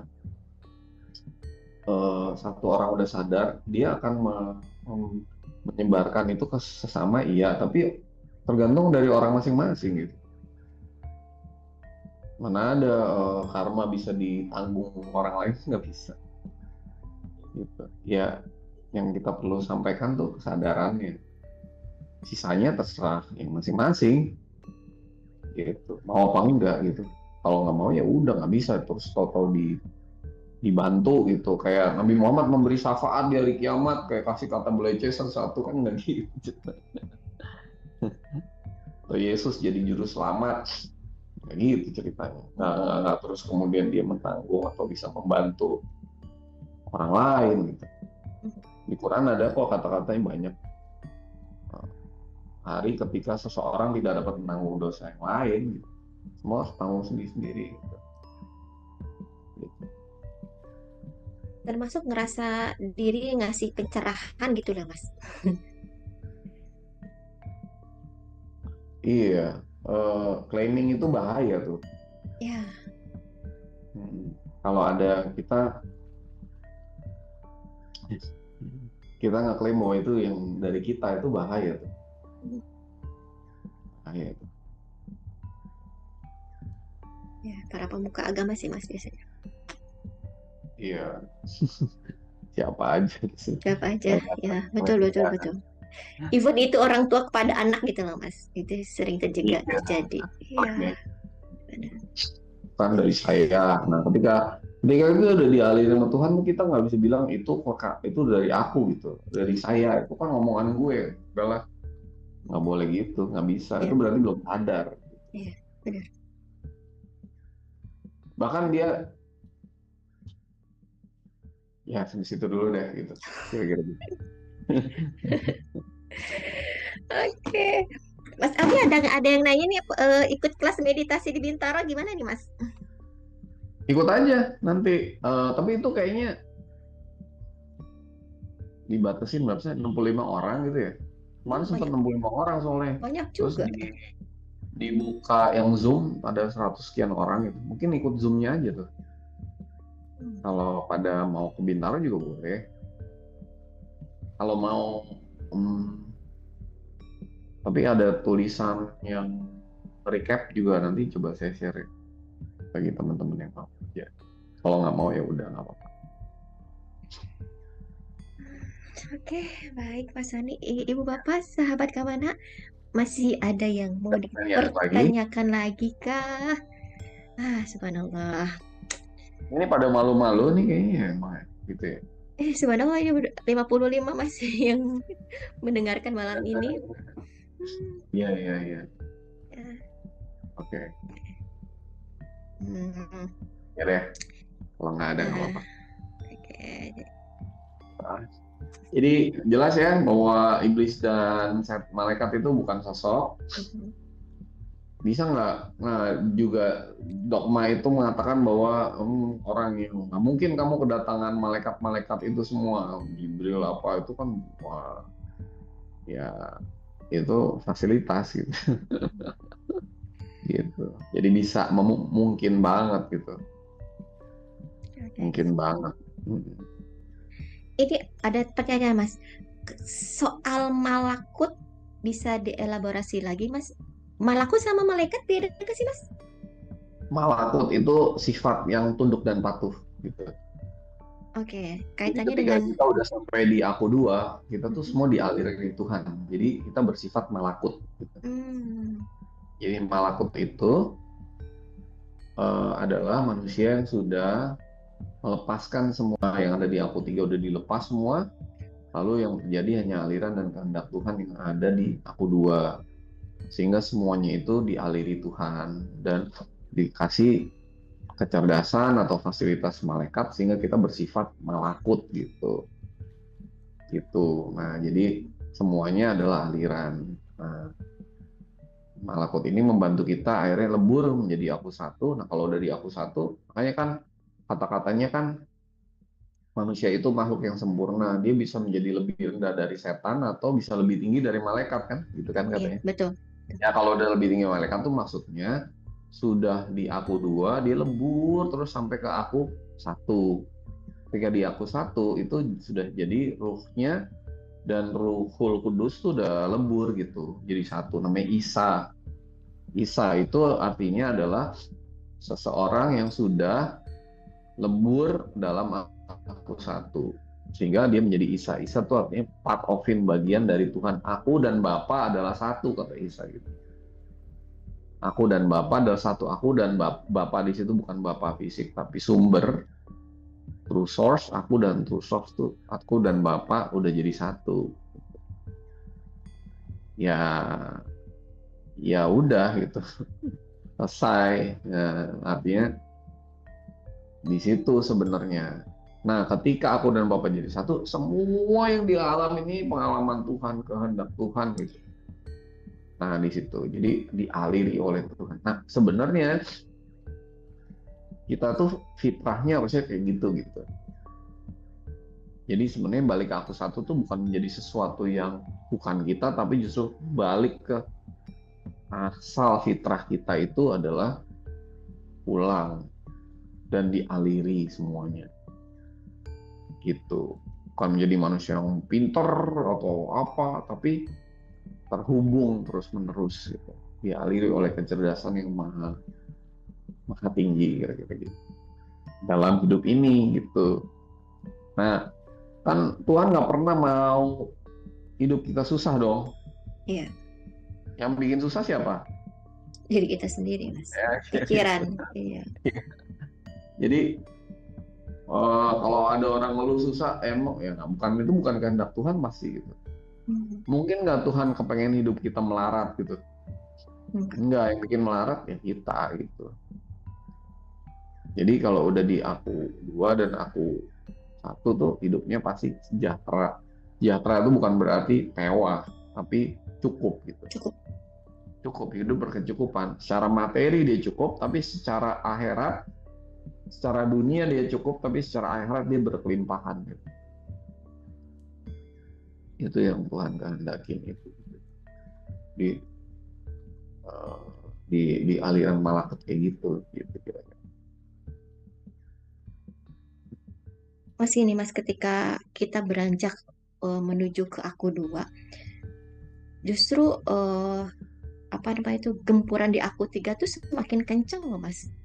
Emang begitu ya Mas ya? Makin kencang. Bukan makin kencang, tapi makin jelas. Oke. Kalau sebelumnya tuh nggak jelas. Sebelumnya tuh makin jelas, sehingga makin kelihatan gitu.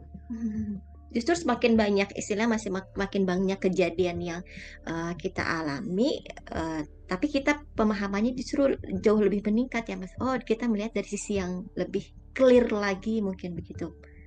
Ya, makin jelas bedanya gitu. Oke. Tapi bukan berarti kalau aku mau jadi hidupku lebih menderita, nggak mungkin lah. Tapi lebih jelas aja gitu. Oh iya, lebih jelas.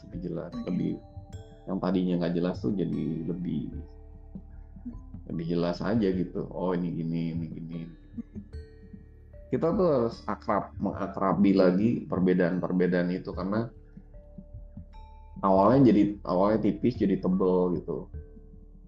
Misalnya sebagai contoh, dulunya nggak pernah berbuat baik, sekarang berbuat baik tuh tiap hari. Kalau hari ini nggak berbuat baik tuh rasanya gimana gitu. Jadi yang tadinya tuh gelisahnya karena penderitaan, sekarang gelisahnya karena oh ya gue belum ini nih gitu. Ya itu kan juga kan bisa juga. Tapi itu paling nggak udah bagus gitu. Sampai ke aku dua di mana dia lepas dari semua gelisah apa segala macam.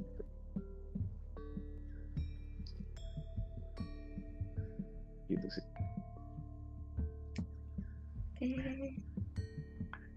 Ya ini sebenarnya kita omongin ini harus dirasain sih. Betul, dialami ya Mas ya. Ya, dirasain. Jangan cuma sekedar oh iya. Ya paling nggak udah tahu arahnya lah gitu.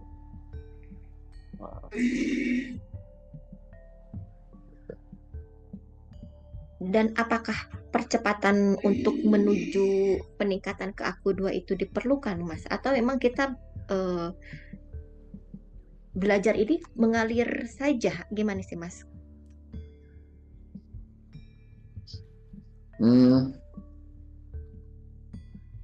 Sebenarnya yang bikin lambat apa cepat kan kita ya. Ya. Kalau Tuhan kan sudah memberikan segala-galanya gitu. Oke. Jadi bergantung dari kepasrahan dan keberserahan kita aja. Jadi nggak ada kata dipercepat atau diperlama. Semua tuh harusnya terjadi saat ini gitu. Cuman kitanya lah yang menahan gitu dan membuat itu jadi berproses. Jadi makanya meditasi itu mempercepat proses yang panjang itu jadi lebih cepat karena di situ kita lepas semuanya gitu.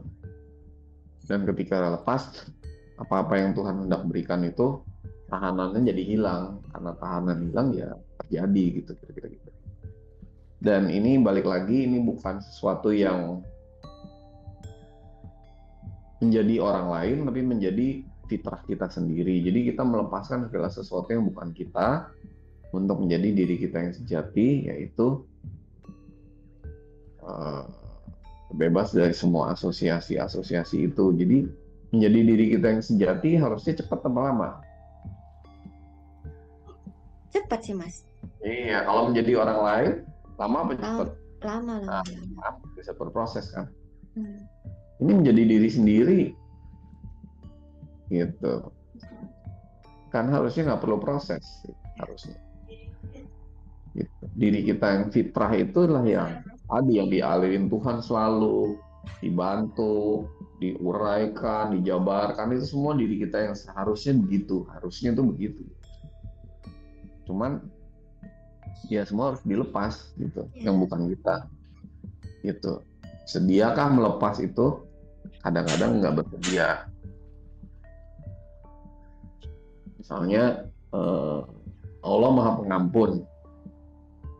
Allah udah mengampuni dosa sebelum dilakukan. Udah diampunin kok semua dosa kita, baik yang besar kecil udah diampunin. Nggak ada tuh dosa yang belum diampuni, itu nggak ada. Pertanyaannya adalah, aku sudah mengampuni seluruh dosamu, tapi kamu mau memaafkan dirimu, orang lain, dan peristiwa. Mau nggak memaafkan itu? Nggak bisa dong, nah, kita bilang gitu. Sakitnya tuh masih di sini, katanya gitu. Ya akhirnya pengampunan itu perlu proses kan? Betul. Nah padahal kan tadinya nggak perlu. Kan udah diampuni semua dosa kita. Tapi kita belum memaafkan orang lain gitu, atau memaafkan diri sendiri atau peristiwa, keadaan apapun gitu. Jadilah perlu proses gitu. Nah pertanyaannya, gimana cara dosa cepat diampunin? Lah ya, siapa yang memperlambat gitu kata Tuhan gitu. Nah lalu ada kesadaran, kecerdasan yang namanya mungkar nakir. Dia kita nanya lagi, Tuhan mana yang harus kuampuni lagi ya? Nah itu kan nanya, ngasih tunjuk yang itu yang itu rilis, yang itu, yang ini. Nah lepasin itu, lepasin ini, ampuni dia, ampuni. Itu kita meditasi di puncak, ingat nggak? Yeah. Ada orang harus lepas ini, lepas itu, mengampuni si ini, mengampuni si itu, dan itu semua dialirin sama Tuhan. Begitu diampunin, terus ngalir semua gitu, ya kan? Jadi ya kita harus dibantu emang Tuhan untuk sadar mana-mana yang harus dilepas, mana yang harus diampunin, mana-mana yang harus kesadaran yang harus dialirkan, mana yang menahan gitu. Nah, kita nggak tahu apa-apa. Betul.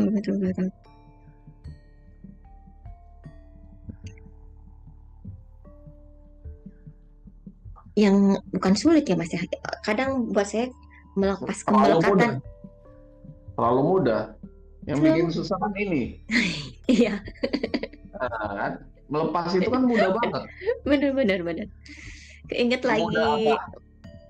Semudah bernafas. Ah iya. Roh kita itu kan dijebak sama Tuhan, quote unquote dijebak di tubuh yang selalu bernapas untuk melepaskan itu semua. Tapi kita nggak pernah pakai napas kita untuk melepaskan. Ya. Gitu. Jadi udah dikasih cara paling mudah, kembali ke fitrah, tapi orang masih nanya gimana caranya ya gitu. Masih bilang, ya Allah ampunilah semua dosa-dosaku ya Allah. Gitu kan sampai nangis-nangis. Kalau bilang, kan udah diampunin. Siapa yang belum ngampunin gitu. Harusnya kamu doanya nggak gitu, tapi ya Allah tunjukkanlah siapa-siapa yang harus kuampuni. Siapa-siapa. Nah, itu kan lebih benar doa begitu. Sehingga ampunanmu yang sudah engkau berikan itu bisa mengalir. Gitu.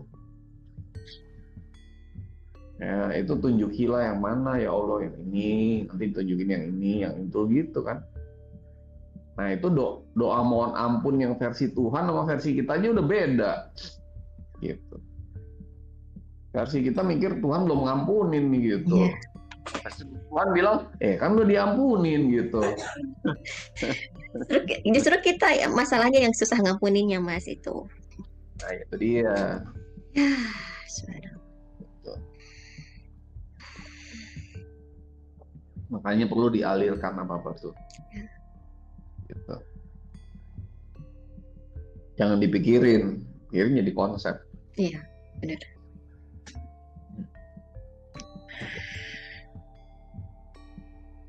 Gitu.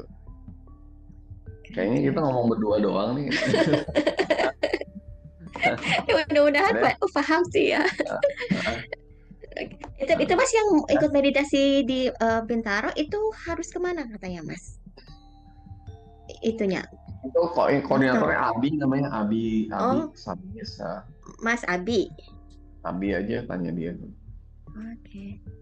Mbak Pratiwi tahu nggak Mas Abi? Saya mau bikin juga isi inspiratif deh. Nanti meditasi ini kayak.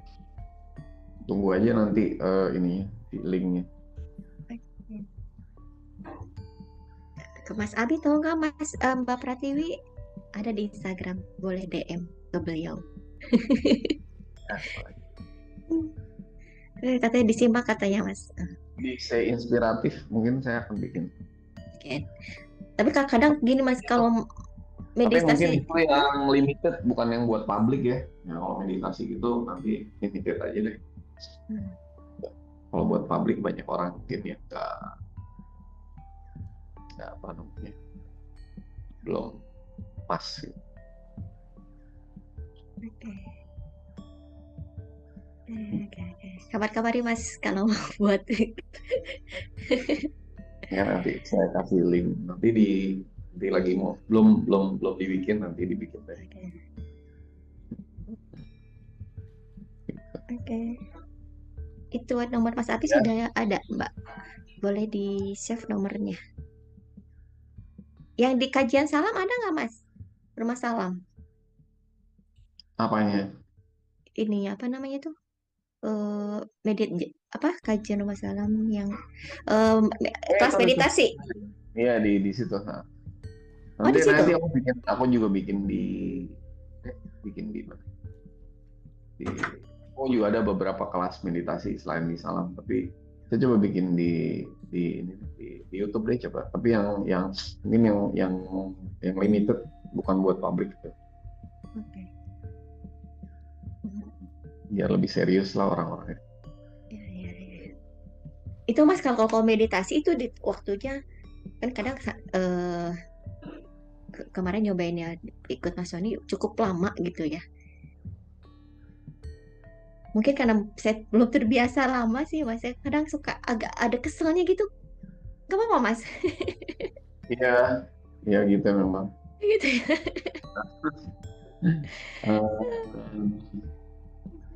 Harus terbiasa. Makanya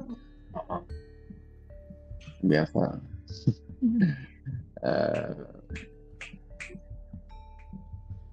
Ya gitu deh. Oke. harus dibiasakan aja. Dibiasakan. Iya, iya. Saya masih kelas amatiran kali Mas meditasinya. Aja, sama aja. Aduh. Oke. Oh ya, di Bintaro itu di rumah salah, betul betul tuh. Oke. Ya. Baik, Bapak Ibu sahabat kawanan, ini sudah menunjukkan pukul 21:46 menit. Tahun juga ya. Sudah 1 jam setengah, alhamdulillah. Kajian malam ini begitu mengalir, dan mudah-mudahan kita tidak stay di aku 3 dan 4, tapi jadikan energi iblis sebagai sarana kita untuk lebih clear lagi menuju ke aku 2 dan aku 1. Mungkin itu ya Mas ya. Tapi sebelum kita menutup kajian malam ini, boleh close statement dulu atau ada tambahan yang ingin Mas Sony sampaikan? Boleh Mas, silakan Mas. Apa yang disampaikan di diskusi malam hari ini itu bukan sesuatu yang baru. Jadi itu hanya sesuatu yang sudah ada di dalam diri kita. Jadi saya hanya mengingatkan kembali aja. Itu jadi mengingatkan itu bahasa Inggrisnya bukan warning, tapi reminding gitu. Jadi pengingat lagi. Jadi kalau ada teman-teman yang bilang, itu yang diomongin Sony mah, kayaknya gue udah ngerti, dan itu udah paling bener tuh. Jadi udah tahu gitu. Iya bener ya gitu. Nah itu udah bener tuh. Tapi kalau bagi teman-teman yang punya konsep atau dogma atau doktrin yang dipegang erat-erat misalnya, ya kemarin misalnya malaikat itu adalah sosok gitu, lalu saya bilang kayak tadi bahwa itu bukan sosok, ya mau dipegang dogma doktrinnya atau itunya silahkan aja, nggak ada masalah. Ya silakan nanti mungkin suatu hari dapat sosok, temu sosok yang benar gitu ya silahkan gitu. Jadi aku nggak pernah maksa, jadi silahkan, itu pilihan. Cuman kalau kita udah tahu bahwa yang tadi kita bicara, untuk bisa keluar dari lingkaran setan ya harus pindah ke aku 2 atau aku 1. Nah, setan itu hanya membuat kita untuk pulang gitu. Dan tidak mengalami lagi siklus penderitaan yang seharusnya kita tidak alami gitu. Itu aja mungkin ya. Saya minta maaf kalau ada kata-kata saya yang kurang berkenan, dan saya berterima kasih atas teman-teman semua waktunya. Saya rilis juga untuk memfasilitasi ini semua. Itu aja mungkin. Terima kasih. Assalamualaikum warahmatullahi wabarakatuh. Waalaikumsalam warahmatullahi wabarakatuh. Mas Sony, terima kasih banyak